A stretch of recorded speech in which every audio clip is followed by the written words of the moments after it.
So as you've got the angel's reins on your head, and we talked about this idea that Allah increases a person in honor with their humility. Your greatest test of humility and honor is going to come when you meet someone who has absolutely none of those things, right? And so you encounter people of no character.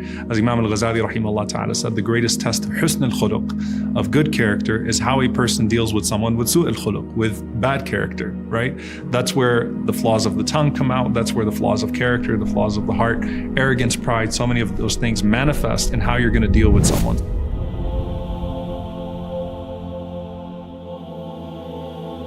You get to work, you meet someone that's being a jerk to you, or you're on social media and you see someone that's saying certain things to you. Think about this incident that took place with the Prophet ﷺ and Abu Bakr radiyallahu ta'ala anhu. The Prophet ﷺ was sitting with Abu Bakr radiyallahu anhu, and a man started to insult the Prophet ﷺ and insult Abu Bakr. Now, the Prophet ﷺ was doing what he always did, which was responding with patience. The Prophet ﷺ did not entertain the insults in any way whatsoever, and he definitely did not respond in like manner. Abu Bakr radiallahu anhu, who loved the Prophet ﷺ more than he loved himself, is witnessing those insults, and finally he can't hold himself and he responds. As soon as he responds, the Prophet ﷺ gets up and he leaves. Now Abu Bakr, seeing the Prophet ﷺ get up and leave, is afraid that he may have offended the Prophet ﷺ or that the Prophet was upset with him. So the Prophet ﷺ is sitting and Abu Bakr comes to him and he says, "O Messenger of Allah, are you upset with me? Is it something that I did?" And the Prophet ﷺ said that when we were sitting there, before we were responding to those insults, Allah had sent an angel from the heavens. And that angel was responding to everything that was being said to us.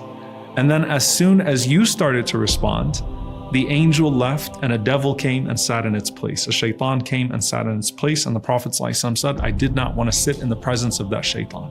SubhanAllah, think about that. An angel, a specific angel, was sent down to respond. And then as soon as you respond on your part, the angel leaves and a shaitan comes and basically eggs you on. And that's why the Prophet ﷺ said that strength is not in how you overcome another person. Strength is actually in how you overcome yourself. الَّذِي يَمْلِكُ نَفْسَهُ عِنْدَ الْغَضَبِ. Very powerful usage of language. The one who owns himself, still controls themselves in times of anger, in times of rage, right? They're still in the driver's seat, because ultimately what usually happens is that whether someone is speaking to you in a certain way in person or online now, since most of our interactions are on social media, right?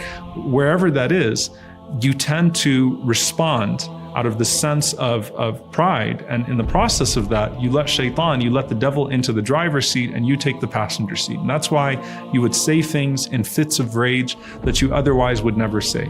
And so controlling yourself by yielding to the angel to respond on your behalf is what the Prophet ﷺ is teaching us with this. And when you do that, Ibn al-Qayyim rahimahullah, he said something very powerful. He said that not only do you cause the shaitan to miss you with his arrows, but you also cause him to waste arrows. So you're making the shaitan despair in you, in being able to get you out of your element so that you start to respond to someone with bad character as well. And again, connected to the previous hadith, the angel raises your reins, raises your sight in the sight of Allah subhanahu wa ta'ala, raises your station in the sight of Allah subhanahu wa ta'ala. Wahb ibn Munabbih rahimahullah ta'ala, a man came to him and he said, "So-and-so said this about you." Wahb ibn Munabbih said, "Did shaitan not find a postman, a mailman other than you? Stop acting like the shaitan's mailman. I'm okay. I'm good. I'm in my element. The angels will take care, because I said, Bismillah, tawakkaltu ala Allah, wa la hawla wa la quwwata illa billah. I put my trust in Allah subhanahu wa ta'ala. I was told that I would be defended. Fasayakfikahumullah. And Allah subhanahu wa ta'ala will surely suffice you through those angels that He has sent.